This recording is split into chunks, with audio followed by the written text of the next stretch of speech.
le Pentecost program clear tu te lalpai so mengin chibai kanan buk chewa tun tuma hian Sunday school puitling Sunday school enlock na kan nei le do na puitling Sunday school kan zirlai tur hi zirlai somthum le pathum na pola an hek na le pola na thiam thu soi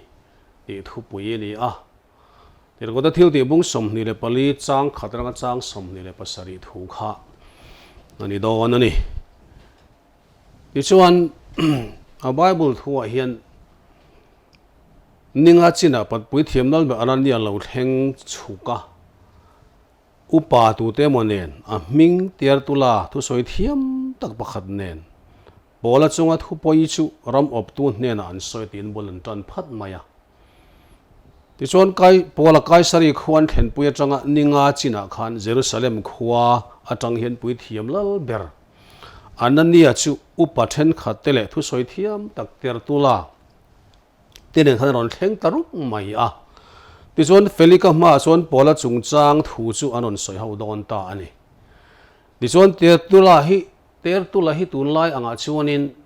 thu soi thiam tak mai min an roi thin thu buai te pon roi thin ukil kan tiang deuh hi ani ome ti chuan pola kha tiar tula chuan a chanchin an soi chhota a lalber felika hnen a hian soi don awangin a hmasa chuan felika fakna thu te hian chhak chuak ma sate te a chumi hnuah chuan pola hi aron hek ta ani chu hekna point poimo tak chu ti hian kan hmu a ram op tu chu han fakma sate te hnuah khan pola kha han hek ta chunga hekna te chu pakhana chon bi huat thala tak ani a khovela juda ho chok buai tu ni aron ti phota wanina chuanin Nazareth pola an ho tu pa ber ani aron ti boka pathumna chuan pathian biak in ti bol lo tum tu ni ti in hekna point lian tak tak pathum hi aron hekna point te ani ta ani ter tula thu soi chi taka kan an chiar chuanin pola le ring tu te ho chu tual to pol musid om ang devin alan tira tum in a khiat heya Nazareth mi te pol ti in soi ni a Nazareth hi Galilee ram chuan nuai kholian lo te khote tak te ni a ti chuan Juda te singa po he chongkam hi Nazareth thil tha chhok thayam ni ti chongkam te po kha a om nge ni zon siak bung kha chang somli le paroka khan ti chuan kan lal pa kha Nazareth khuwa salian hi ani wangin Nazareth Isua ti te po hian ming te po soi ni thina chu het yang hian in ter tu la hian ron soi ni rin om ta ni ti khan ron hekna point poimo tak tak pathum kha felika ma khan khang mang khan thu soi thiam tak tiar tula khanin pola hiron hek ta ni ti chuan polan thiam thu aron soi ve ta thunga polan ron chan let be na hi tiar tula hek na thu amor thaviu maya ngai thadu te tan po ngai thagan wo ve khanarin om reng ani polan a han chang let ve le ta thu di ka soi ni boka a chang ne hle na langa a chan na chu atlang puina tiang deuh hian ani pakhat na chuan boina siam tu ni lova Jerusalem angai po khan boina siam tur ni lovin ni som le pani vel chau khala oma boina siam hun po nei lova biak ina te kholai te khan tu ma ati boi lo thu hi aron soilang be atu man chu po chu an mulo ni ti aron soilang be bokani tin pani na chuanin Nazareth pol an ho tu pa ni tian puina chang hian pol khang kong mi te siang mi chu ani nge ya dan le zol nei te le khabu in jiak ang thap khan Israel nam thla tu te nan lo biak thin pathian kha a be thina mi fel lo te thole na om ring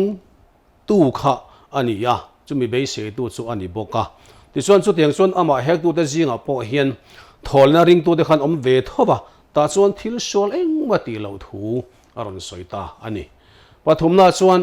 pathian biak in temple di bol hlo tum tu tia pu na kha chang le azon chang ve le in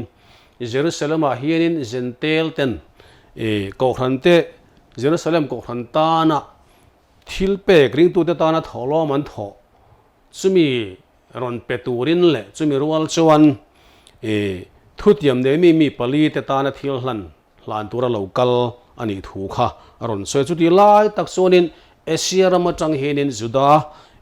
te aron kala kha kan aron he kan on man ta ani ti chuan chungui ta su localin aron man tu te nge mai khan on kalin thu dik ron soi chiang se du khop maya biagin ti bol hlo ni lo thu hi chiang deuh nan ni an riani ti in aron soya biagin ti bol hlo tum na reng hi ama chanchin hena om lo bani tin palina chuanin Jerusalem Sanhedrin home ma ama hin din tir to an ko to thu buai wang hian thu mumal eng ma rel thelon an ma ni len ma ni khanin nial buaya chuta chuanin ati sual om tu man ati sual om kha chuta chuanin ati suala om ani chuanin tuna hianin soi turani ati ama an man da tur chan ber hi omina khelawa athu soi pakhat mithi thole na thu hi boina hian in ma chua chalin kaumani hi ti in mithi thole na chu achung changa soi wang khan kha anu huani chuan thu ran ni sela ati ti chuan eng ma khami chung chang khan man na tu le sual hi ati lo thu a soi ve ni ti chuan an soi ve nuwa chuan feli ka chuan sipai how tu ber Lucia local huna chuan chu thu chu rem turin a thu chu an thu chu ati top ta ni ti chuan feli kale nu pui du sele hi ma khan pola hi ading an ko be thowa feli kale nu pui ma hen kowan nia thuan soi tir hi amak ngring khop moya helai hianin a chan ni thei oma lang hi thil pan ni oma feli kale nu pui man ko chan ni oma thi ni om hi thil lang pan hi poimo tak tak pakhat na chuan feli karil ru le thin lung hi pola thu soi hian engmot ti takin a khoi dang lama chu wang chuan ngai thak non le du ni in alangani panina chuan pola hne na tang hianin thamna poisa don abe sebok wang ni om takani bokani ti chuan polan felna thute inrem na thute in sum na thute ro re na lo om tur thute an khil hian feli ka chuan angai thauluk em chu chuanin hlau om ati em achumi ngai thaka tang chon hlau om ati em thonga thlau chona thinlung re ril ru khathui takina khoya ama fello na te adiglo na te sual na te kha pola thu soi tang na khe chiang nge inarin omani chu di lai chon ro re na chu lo om tur khia zui zel si chuanin khriam ati don si awang khan anun kha khana ti dang lam du chuang si lowa khanga thil ngai thak te le thil ti sual mo pola thu soi atanga fello tak ama nun fello le thalo lai te amu khan khia zui zel kha nuam ati talem lowani amanu na ti danglamina simdu chuang bok si lowa chuwang chuan pathian nen pan pui pathian nen pan tur hian ain pedu bok si lowa pola thu soi po chu ngai thak chun zom kha adu talem lo bokani ti chuan pathian thu enga tang hianin mani shona le kholo na te hi fiat takin in muwa aro re na lo thleng tur po chu hupur em om si hianin pathian nen pan tur sim du si lo hi om ve thei tlat maya chu tiang te chu an din huna hlo om hle ni ti hi feli ka chung chang tang poina mu theya tin feli ka chan china hian thil na lo tak mai lo lang chu thil na lo de mai lo lang chu tham na poisa be se tlat hi ani ti chuan ram op tu me ben he tiang ri lo pu hi a chalo hle maya be sei chu amu lo wangin pola chung chang po hi rel fel lo khan hun mang zauta kai sari khwa pola hi kum ni ngut mai tan pha ta ni ti chuan bone kan pathian thu jira hian chin che tur poimo tak tak mai kan neya pakhatna so ni na ba ka mai chana in fak vak henin mi ril ru hi an ne lem lova that po chabok lo bokani panina chonin pola chu thu dika nge takina dinga ram op tu ma po pathian thu dik chu za pui hau lovin anin ang tak a soi zel ang hianin iso khrisa chanchin tha ale thu dika chuan huai takle nge takin kandin atulani ti hi when hen kan chin sia poimo khopani tir ko pola hi ram op tu ma huai takin thu dik za pui me lo khana ding ang hian keni poiso khrisa chanchin tha ale thu dik ai chuan huai takin kan ding mai turani ti hi kan chin chia poimo ome feli ka chuan pola thu soi chu ngai thlai na ril ru po hi a khoi viawa ma se chatuan nun na chang turin anun khoidang lam tir du lo ang hianin pathian thukan ngai thak te hi azom kan tuma kan nuna kan nun kan khoitir phal lo chuan ke mani ta ne la poi hle don ani ti hi voini kan Sunday school zir hian min zir tir se poimo khop mai kan chin che tur poimo tak poni ome feli ka hian pola thu soi tang hian anun ten mu chuaka fi takin malo thleng tu ro re thleng khana ngai tu ani ma sen nuna kha ti dang lam du chuang si lawa hetiang chi hian tun lai huna po hian thu kan an ngai tha thu tha tak tak an ngai tha nun ti dang lam du chuang si lo le sim du chuang si lo kan om hian chu chuan nakin zela kan nun na tan thil poi tak hi ala soi don an ala soi theini ti hi kan chian angai tak me bani ti kha voin ne hen kan zir apoi moin ka hria kan zir chua